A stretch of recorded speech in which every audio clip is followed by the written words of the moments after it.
Assalamualaikum warahmatullahi wabarakatuh. Hello everyone, I'm Tamiya Nareswari from Management 24C, NTM 24491137. And in this video, I will explain the material is thinking about economy. Next. Oke, yang pertama, ekonom sebagai ilmuwan adalah individu yang menganalisis bagaimana sumber daya terbatas dikelola dan didistribusikan di masyarakat. Yang pertama yaitu metode ilmiah, observasi teori, dan observasi lagi. Isaac Newton, ilmuwan dan matematikawan terkenal dari abad ke-17. Newton mengembangkan sebuah teori gravitasi yang diterapkan bukan hanya pada buah apel yang jatuh ke bumi, tetapi juga pada dua buah objek apapun di alam semesta ini. Pengujian berikutnya dari teori Newton telah menunjukkan bahwa teori tersebut berlaku dalam banyak keadaan. Para ekonom seperti para astronom dan para ahli biologi evolusioner biasanya mengumpulkan data dari kejadian nyata yang diberikan dunia kepada mereka apa adanya. Keadaan saling memengaruhi antara teori dan observasi juga terjadi dalam ilmu ekonomi. Seorang ekonom yang menyaksikan kenaikan harga-harga yang cepat dan di negaranya mungkin terdorong untuk mengembangkan teori inflasi yang menyatakan bahwa inflasi tinggi terjadi akibat pemerintah mencetak terlalu banyak uang. Untuk menguji teori ini, para ekonom menganalisis data harga dan jumlah uang dari berbagai negara. Jika tidak ada hubungan antara pertumbuhan uang dan kenaikan harga, maka ekonom akan meragukan teorinya. Namun, jika ada hubungan yang kuat dan didukung oleh data internasional, keyakinan ekonom terhadap teorinya akan meningkat. Oke, next. Yang kedua, peranan asumsi-asumsi. Asumsi dalam berpikir seperti ekonom memiliki peranan penting dalam analisis dan pengambilan keputusan. Para ekonom membuat asumsi karena asumsi membantu ekonom untuk menyederhanakan fenomena ekonomi yang kompleks agar lebih mudah dipahami. Asumsi dasar diperlukan untuk mengembangkan teori-teori ekonomi. Teori tersebut seringkali didasarkan pada asumsi tertentu. Asumsi memungkinkan ekonom untuk menyesuaikan teori dengan realitas yang ada, dan asumsi memungkinkan ekonom untuk mengeksplorasi hubungan antara variabel ekonomi. Oke, next. Yang ketiga, model-model ekonomi. Sekolah menengah guru biologi mengajarkan anatomi dasar dengan tiruan tubuh manusia dari plastik. Model ini memungkinkan pengajar untuk menunjukkan kepada para siswa secara sederhana bagaimana bagian-bagian tubuh yang penting dapat saling bersesuaian. Para ekonom juga menggunakan model-model untuk mempelajari dunia. Model-model yang mereka gunakan sebagian besar tersusun atas diagram-diagram dan persamaan-persamaan. Model pertama, diagram aliran sirkuler. Model ini menunjukkan interaksi antara dua pelaku utama rumah tangga, konsumer, dan perusahaan produser, serta bagaimana mereka berkontribusi terhadap perekonomian secara keseluruhan. Elemen utama model ini yaitu rumah tangga dan perusahaan. Rumah tangga dan perusahaan berinteraksi dalam dua jenis pasar. Dalam pasar barang dan jasa, rumah tangga berperan sebagai pembeli dan perusahaan berperan sebagai penjual. Secara khusus, rumah tangga membeli keluaran produksi berupa barang dan jasa yang dihasilkan perusahaan. Dalam pasar, faktor-faktor produksi, rumah tangga berperan sebagai penjual dan perusahaan berperan sebagai pembeli.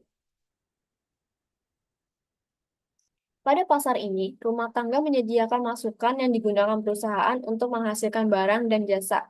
Dua bentuk log dalam diagram aliran sirkuler berbeda, tetapi saling berkaitan. Bagian dalam pada diagram aliran sirkuler menggambarkan aliran masukan dan keluaran. Rumah tangga menjual tenaga kerja, tanah, dan modal perusahaan. Perusahaan di pasar faktor-faktor produksi. Perusahaan-perusahaan ini kemudian menggunakan faktor-faktor tersebut untuk memproduksi barang dan jasa yang kemudian dijual ke rumah tangga di pasar barang dan jasa. Model kedua, batas kemungkinan produksi. Batas kemungkinan produksi atau production possibilities frontier. Grafik yang menunjukkan kombinasi keluaran yang dapat diproduksi perekonomian dengan faktor-faktor produksi dan teknologi produksi yang tersedia. Batas kemungkinan produksi menunjukkan suatu trade-off yang dihadapi masyarakat. Sekali kita telah mencapai titik efisiensi yang terletak pada batas, satu-satunya cara mendapatkan suatu barang dalam jumlah yang lebih banyak adalah dengan mengurangi jumlah barang yang lain. Trade-off ini membantu kita memahami prinsip ekonomi yang lain. Biaya atas sesuatu apapun yang Anda korbankan untuk mendapatkannya. Hal ini disebut biaya kesempatan. Batas kemungkinan produksi memperlihatkan bahwa biaya kesempatan suatu barang diukur secara relatif terhadap barang lainnya. Para ekonom percaya bahwa batas kemungkinan produksi selalu berbentuk goal.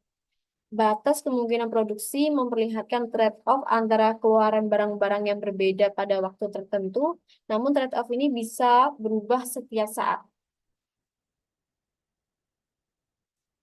Ekonomi mikro dan ekonomi makro. Hubungan ekonomi mikro dan makro sangat erat karena perubahan-perubahan dalam keseluruhan perekonomian berasal dari keputusan jutaan individu.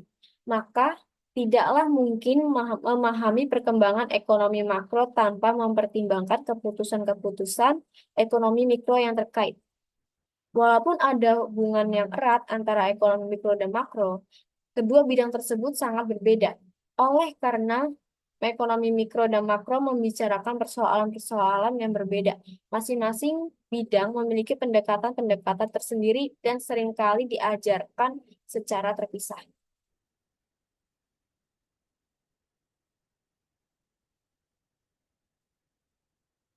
Ekonom sebagai penasihat kebijakan. Analisis positif versus analisis normatif. Secara umum, pernyataan mengenai dunia terdiri atas dua jenis. Yang pertama, pernyataan positif bersifat deskriptif. Jenis yang kedua, pernyataan normatif bersifat memberi petunjuk. Perbedaan utama antara pernyataan positif dan normatif adalah bagaimana kita menilai keabsahannya. Secara prinsip, kita dapat menegaskan atau menyangkal suatu pernyataan positif dengan memeriksa bukti-bukti. Pernyataan positif dan normatif pada dasarnya berbeda, tetapi keduanya melekat erat pada kepercayaan seseorang. Secara khusus, pernyataan positif tentang bagaimana cara dunia bekerja memengaruhi pernyataan normatif tentang jenis kebijakan seperti apa yang paling sesuai. Oke, next. Para ekonom di Washington. Para ekonom Washington seringkali merujuk pada sekelompok ekonom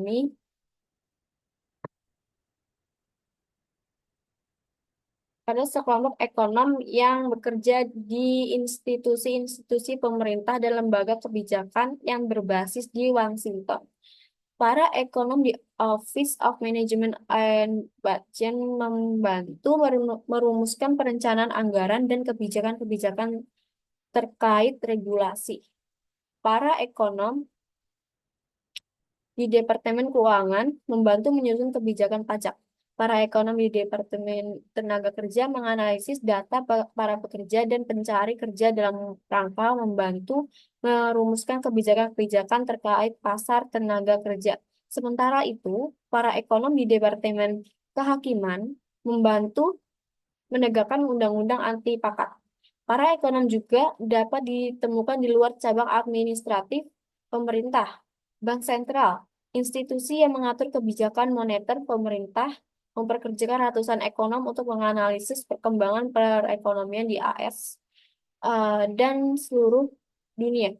Pengaruh dari para ekonom terhadap kebijakan melebihi peranan mereka sebagai penasihat.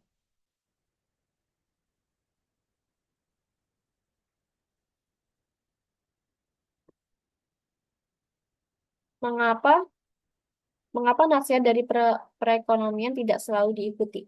Sebagian ekonom yang memberikan nasihat kepada presiden atau pemimpin terpilih lainnya mengetahui jika rekomendasinya tidak selalu diperhatikan. Dalam dunia nyata, membuat kebijakan yang tepat hanya merupakan pekerjaan bagi para pemimpin dan terkadang merupakan pekerjaan yang mudah. Proses untuk membuat kebijakan ekonomi dalam demokrasi perwakilan merupakan pekerjaan yang rumit dan dalam sistem ini sering terdapat alasan yang tepat mengapa presiden dan para politisi lainnya tidak mendukung kebijakan yang sebelumnya disarankan oleh para ekonom. Dalam hal ini, para ekonom menawarkan masukan yang penting dalam proses pembuatan kebijakan. Tetapi saran dari mereka hanya salah satu bagian dari kompleksnya rumusan dalam pembuatan suatu kebijakan. Perbedaan perbedaan dalam penilaian ilmiah. Ilmu ekonomi merupakan ilmu baru dan masih banyak yang harus dipelajari. Para ekonom kadang-kadang berselisih paham karena mereka memiliki dugaan-dugaan yang berbeda mengenai keabsahan teori alternatif atau mengenai ukuran parameter-parameter penting yang mengukur bagaimana variabel-variabel dalam perekonomian saling berkaitan. Sebagai contoh, para ekonom tidak setuju mengenai apakah pemerintah harus memungut pajak berdasarkan pendapat rumah tangga atau pembelanjaan rumah tangga. Para pendukung sistem penghasilan percaya bahwa tabungan yang berasal dari rumah tangga tidak akan banyak merespon perubahan undang-undang pajak. Kedua kelompok ekonom ini memegang pandangan normatif yang berbeda mengenai sistem pajak karena mereka memiliki pandangan positif yang berbeda mengenai respon tabungan terhadap insentif pajak. Perbedaan-perbedaan dalam nilai. Sebagai contoh, untuk membayar biaya pemeliharaan sumur, pemerintah kota mengenakan pajak kepada warganya. Peter memiliki pendapatan $100.000 dan dikenakan pajak 10.000 atau 10% dari pendapatannya. Paula memiliki pendapatan $20.000 dan dikenakan pajak 4.000 atau 20% dari pendapatannya. Apakah kebijakan ini adil? Bila tidak, siapa yang membayar terlalu besar dan siapa yang membayar terlalu kecil? Apakah ada bedanya jika pendapatan Paula yang rendah ini disebabkan oleh cacat medis yang dideritanya, atau karena keputusannya untuk berkarir dalam dunia seni peran? Apakah ada bedanya jika pendapatan Peter yang tinggi adalah karena warisan yang besar atau kerelaannya mengerjakan sesuatu yang membosankan dengan jam kerja yang banyak? Contoh sederhana ini memperlihatkan mengapa para ekonom kadang-kadang berselisih paham mengenai kebijakan publik. Seperti yang telah kita ketahui dalam pembahasan analisis positif dan normatif, kebijakan tidak bisa dinilai atas dasar-dasar ilmiah saja. Para ekonom kadang-kadang memberikan saran yang bertentangan karena mereka memiliki nilai-nilai yang berbeda. Thank you for watching and see you next video. Wassalamualaikum warahmatullahi wabarakatuh.